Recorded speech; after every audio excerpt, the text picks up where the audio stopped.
is lighter. We'll kind of just go top to bottom. I'm talking about the changes and how it operates, okay? First, we'll start with the battery. Twist and turn, just that D-ring up top, a lot better than what you have versus the tab, okay? It's keyed so it can only go in one way. Try and put it in backwards, it's not gonna go in, but just nice and easy there. It does have battery indicator on the outside versus the inside, like your old one. So now you can actually check it without having to pull it out. Your run time, 30 to 45 minutes, okay? Really, it's just dependent on your patient's chest size. The larger the patient, the harder this board has to work to get that 20% thoracic reduction versus someone that's smaller, you're gonna see run times be even longer, okay? Charging it, just a 2-bay charger. Charging is gonna be half as long as what your current batteries are right now. The longest I've seen my batteries take to charge, a little over an hour, and that's pretty much completely drained. So they'll charge a lot quicker for you. The maintenance cycle on your current battery, you notice how that red light would come on and it's doing a maintenance and it can take 12 hours. It says that this should only take about 4. Okay? As long as the light is blinking on the side of your charger, just leave the battery in. Okay? Not super complicated. There's the battery. It's not going to drain as much as your current ones do. Just stick to your regular cycle that you do now for your batteries. So if your protocol is to swap them at the beginning of every shift, just do that. Okay. If by chance you happen to miss like a week, someone for whatever reason didn't check battery or swap it out, you're going to be okay. It's still going to be full. It's not going to be drained, and you're going to get 15 minutes out of it. So just keep following the way you're doing it. Moving down, control panels. So yeah, we took that screen away because it wasn't very helpful, and it was small and it was hard to read, and gave you control panels on both sides. So it doesn't matter which side you use. If you hit a button, that's what it's going to do. First, the power button. Kind of hold it. It's going to turn on and beep. All right. Green means go. Orange is pause and stop. Okay. So just like your old one, if you hit your orange button once, what does the board do? Pauses it. What happens at 10 seconds? Beep, beep, beep, Beep. beep, beep, Yep, beep. starts beeping at you. Same with this. 10 seconds, beep once, 20 twice, and so on.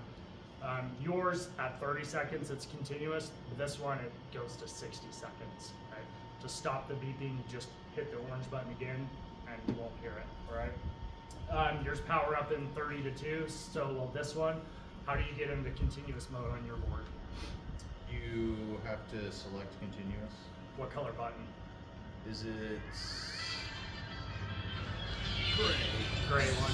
That's right. Yeah, a little gray one. You hit it once, then what does it do? Then it pops up. Are you sure? Yeah, exactly. You gotta hit it again, right? And you're like, yes, I want continuous. So it's just easier. That infinity symbol there, now you're going to be in continuous mode, all right? When it's in 30 to 2 mode, just like your device, 28, 29, 30, it's going to beep to let you know. At 30, it's gonna pause, ventilate, and it's gonna go back into compressions. All right, moving down, patient landmark line. Where does this go? What's that other button? That's just a mute line. Oh, okay. Yeah, so if you're hearing dings or when it's in continuous and every 8 seconds it's gonna beep. It's not super loud, so we know cardiac arrest scenes can be very chaotic. There's enough going on. I don't think you're gonna use that button very often. All right. Patient landmark line, where does this go on the patient? It's Right underneath, okay? Same exact thing. They just took that shoulder outline out because that shoulder outline is useless. That doesn't do anything, that doesn't help us, right? So patient landmark line here. What's missing here?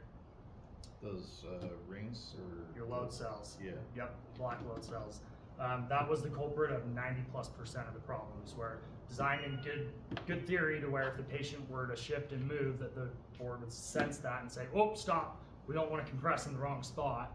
The problem was it could be so minor that it would trip it up, and you're like, why is this board not compressing, right? Or if crews will sit a patient up, they slide the board underneath and they leave all of their clothes bunched up underneath them and lay them on the board. Now that's a lot of different pressure points on this board where it's tripping it up and you're not doing anything wrong. The board's doing what it's supposed to, but we don't want it to do that. So we took that out. Patient harness. You love your bar on your board, right? You have to like dig underneath and try and clip it. Not pain in the butt.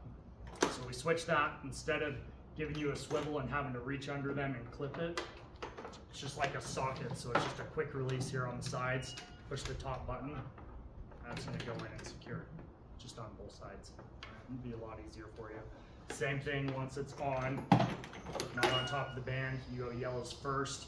Get it fairly snug, not too tight that you restrict any recoil, and then you do the black strap. So the band. So your band now connects to the bottom. This now connects on the sides. Two different bands. We'll show you that a little later, how to switch them. What's different? They're not like tied together. Yeah, no more bar. Right? So no more yellow bar here. It was just not necessary. It didn't really help hold that together anymore. So now it's just really strong Velcro. Long end first, short end on top, and you just want blue lines here to match up as good as you can, right? So if you were putting it on and someone had it, you know, maybe a little too far past or just barely crooked, you're gonna be fine, okay? What you don't want is something like that. Gotcha. Okay, so you just take your time, line those up as best you can, and it's gonna roll for you. Okay. So this look like you can get about the same size, maybe bigger. A little bit bigger for this board for you. Bigger. Yep, so your old one, 30 to 52 inch chest, 300 pounds. New one, 30 to 56 inch chest and 300 pounds. So, sorry, you have to carry heavier people. I know it's not the greatest. But now it's going to allow you to accommodate for larger patients. Okay. Indications for use on your old one, it was 18 years of age and older and no trauma, right? Really, your only indication for use is if you're going to do adult manual CPR, you can use this board, right? So if your protocol says you can work a traumatic arrest with manual CPR, you can use the Autopulse. Sweet. All right, that's the guideline.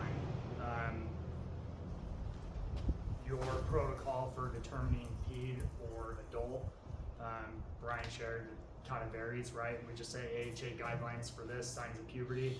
You go on a 12-year-old that's my size, or are you going to do adult or pediatric CPR? Adult, right? So then you can put the Autopulse on them, all right? How do you know if this is going to work if they're too big or too small? What happens with your current Autopulse? Have you ever seen that happen in the field? No? Brian has, but I'll share with you. So we don't carry around a scale, and we don't have a seamstress tape, right? So unless they're a ped or they are morbidly obese, if they're morbidly obese, don't put them on the board. But if they're close and you're like, man, I think it might work, let the board tell you whether or not it's going to be able to do compression. So you'll do your deployment the same, you'll get them on the board, you'll put the band on, you'll hit start, that's going to go down, and it's going to size them up. If it can't do the compression because they're too big or too small, it kind of does this half-ass compression and it's going to release. Okay? But we don't want the device to be a distraction, right? So just take that as your only indication that it's not going to work on this patient. Okay? Don't worry about trying to troubleshoot it or forcing this device to work. Just bag it, move the band out of the way. Now you have a hard surface to do CPR on, and you'll have the mega mover to extricate them. All right. Questions on the board, this portion so far? How much does it weigh? So we're With the battery. 23 pounds with the battery. With the battery. Yep. Here you can feel it. It's balanced a lot better too. Instead of feeling like crazy top heavy or bottom heavy. We're a whole 2 pounds lighter. You know, size matters. So, hey, 2 pounds is 2 pounds, Yeah. right? This last thing with this It's board, just less bulky too, which less bulky. for some reason really makes it feel different. Right. You know, for your situation that you had the other day, you know, where if the board wasn't already on them and they, you know, arrested in the ambulance, this should be a lot easier for you now to sit that patient up in the gurney and slide underneath them to get it going, versus having to deal with that big bulky machine. I think next time I transport it, just Just Absolutely. Yeah. Yeah. Say, hey, absolutely. look, this might be uncomfortable, but this is the best thing we can do for you. All right.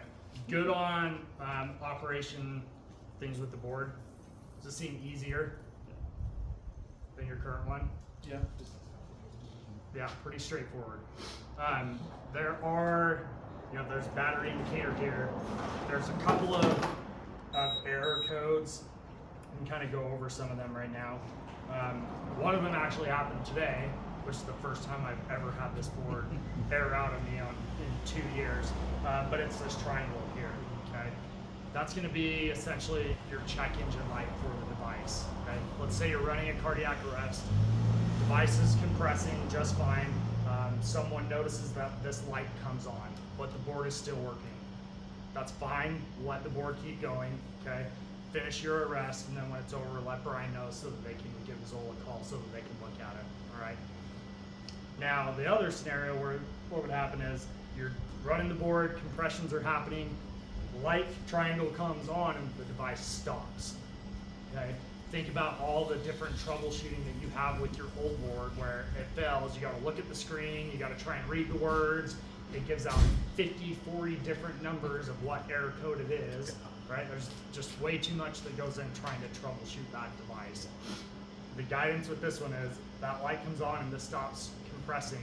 Someone immediately jumps on to do manual CPR, turn the device off, turn it back on. If it's cleared, hit start, and if it compresses, awesome.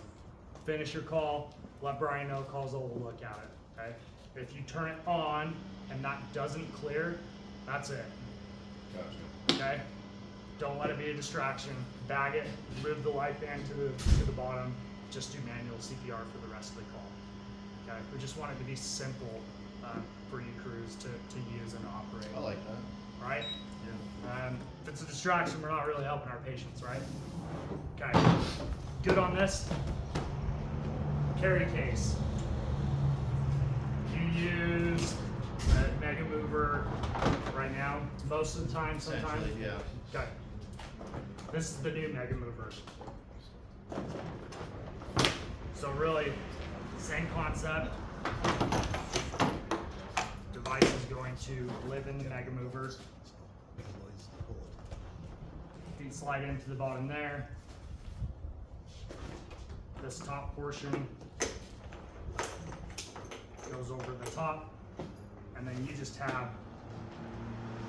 2 snaps on each side. Just secure your board.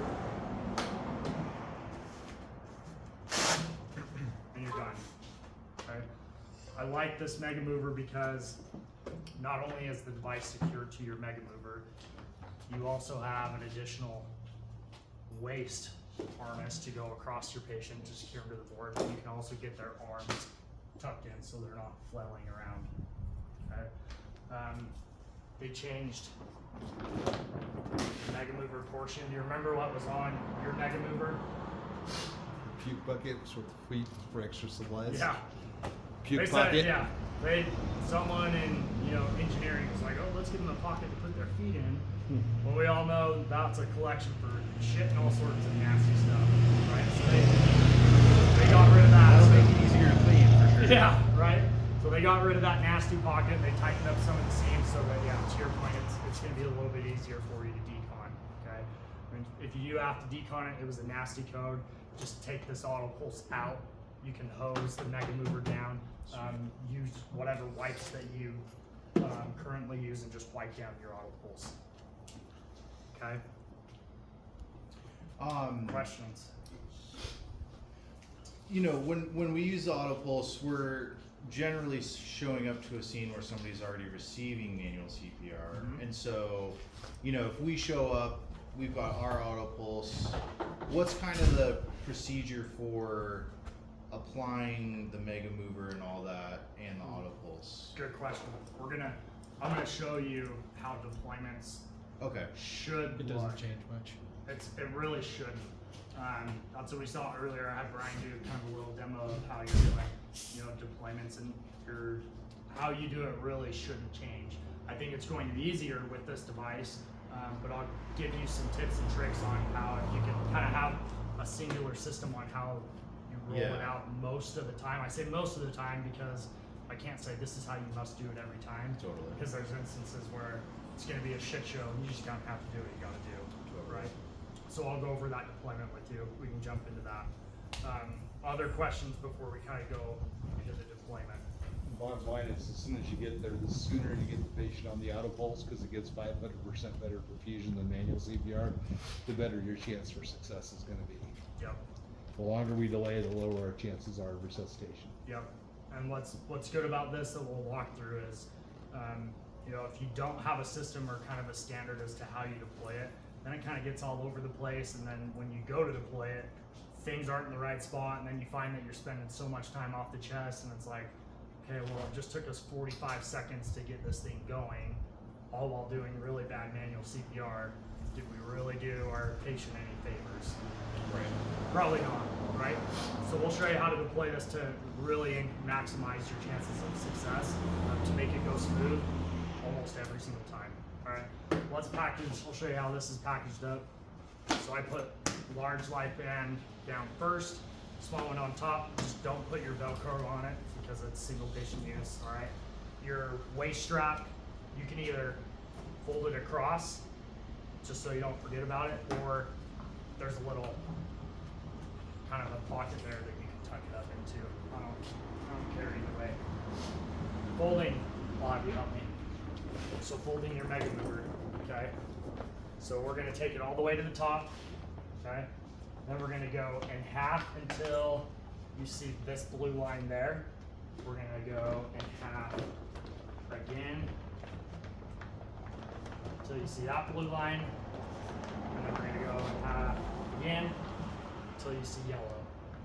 The mega movers, when you first get them, they're not very pliable, so they kind of bunch up a little bit. So the more this is folded, the easier it'll get to fold this portion up. All right, that just goes there.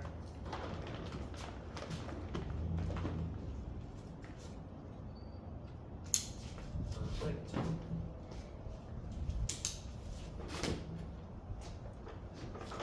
Strap. Okay. Good? Simple? Okay. Can I get another sheet?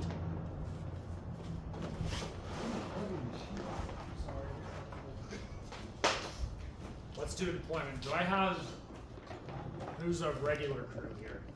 Or as close to a regular crew? Abby, Leo, Marky, actually everybody here is. Okay, let's get you three. Ian's a rookie. So this first time that we go through this, we'll go very slow. I'm gonna be in charge of the Autopulse, and I'll just walk you through the steps to take to get it deployed. Okay? And it can be used even if you have a bystander that's doing CPR or someone from another crew. Okay. So I'll be on the Autopulse. Let's have one person on compressions. I need to do compressions on that. Let's have one person on the airway. Do I have three of you? Yeah. Okay. When you sit the patient up, how do you usually get them on board? We kind of usually we'll have two people Okay. sit them up over their Okay. shoulders and then slide the board under them. Perfect. So let's just do two of you then. Okay. Because we can stick to that way. If you wanted to do another way, how some people do is they put a foot in the crotch, someone grabs their forearms, and they sit them straight up like this. Whatever works easiest for you. Yeah. If it's poop and all sorts of nasty stuff, you don't want it on your boots, don't do it that way, right? It's up to you. All right, so we're on steam, okay? You're my airway person. You're gonna be on compressions. When you're setting up the Autopulse, I really recommend that only one person is in charge of it. And one person sets it up. The reason being is, I'll watch people, I'll be like, show me how you're running your deployment. They'll get into it. We got two people on each side. They start opening it up and throwing stuff everywhere, and it's like, oh boy, like this is gonna be a disaster, right? You only need one person to do this, Okay. and you'll see when we go through those steps why that's going to be helpful, right? So the Autopulse, we know it's always got to be deployed at the patient's head. Okay, so if we go into a house, this person's tucked into the corner. Yeah. we got to drag him out Yeah. like you normally would to a place where you can open it up and work, okay? If someone just drags them a little bit and their head is still at the wall, that's not going to be a successful autopulse deployment. So from the get-go, get them out to a space that you can work, all right? So we're at this point, go ahead and act like you're doing CPR. Okay, you're on airway, I'm in charge of the autopulse. Set it up at the top. I'm gonna open it up and then I'm gonna go into a 4-step checklist, all right? Open it up, number 1, I'm gonna power it on. Why would that be the first thing that I do? See if it's gonna power on. 1, see if it's gonna power on, okay? 2, this is the time that I wanna look for error codes and see if there's anything that I need to address. All right, the last thing we want to do is not check for that, lay a patient on, turn it on, and it's not going to work. And I was like, geez, why did we even put it on? Okay, so number 1, turn it on. No triangle. These lock symbols I'll show you. That's if the band guard's not connected. I'll show you that when we swap them out. Okay. All right, I got no error codes. I'm going to move to number 2. Number 2, make sure my patient harness is attached up at the top, and make sure that it's fully extended. Okay, pull that up here. That's number 2. Number 3, light fans. Parallel to the board, no twists, white side up, and always on blue.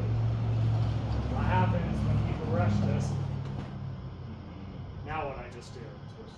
I got them twisted. Yep. What else is usually happening? A lot of stuff. A lot of stuff. Whether it's equipment. Step on it. Yep. So that right there, that's not setting us up to succeed. We're gonna fail. Okay. So you open it up. That's why one person, if I'm doing it, you're gonna set it up your way and check it versus 2 people throwing it in who knows what direction. All right. So that's number 3. Number 4 is I like to have my mega mover mostly kind of tucked underneath this board. The reason being, we're going to have to push the board under the patient. Right. But we don't need it deployed until theoretically we're ready to extricate this patient. All right. So let's start from the top. Number 1, power. Good. No error codes. Number 2, harness at the top. Number 3, they are what? Parallel, no twist, and always on blue. Yep. And then number 4, The feed mover. yep, mega mover. Very good. Once I get those 4 things done, now I can verbalize to my crew, hey, autopulse is ready. All right. Again, very important. Like Brian said, yeah, it is very beneficial to get this thing on the patient soon. But it's only beneficial if we set it up correctly the first time, right? So I take my time, I run through my checklist. No one is to put a patient on this board until I'm done, until autopulse is ready, right? So then whoever's running the code, then you decide, all right, we can do this in 3, 2, 1, or hey, we got 30 seconds left in this set, and then we can do it. All right, whenever that is, we're gonna say, all right, we're gonna do it now. So go ahead, you're gonna sit your patient up, however you would normally do it. And once they sit them up, what's my target? 10 seconds. No, what am I aiming for? As far under their ass as I can, right? Center line, as far under as I can. So I'm gonna have you pull it since this doesn't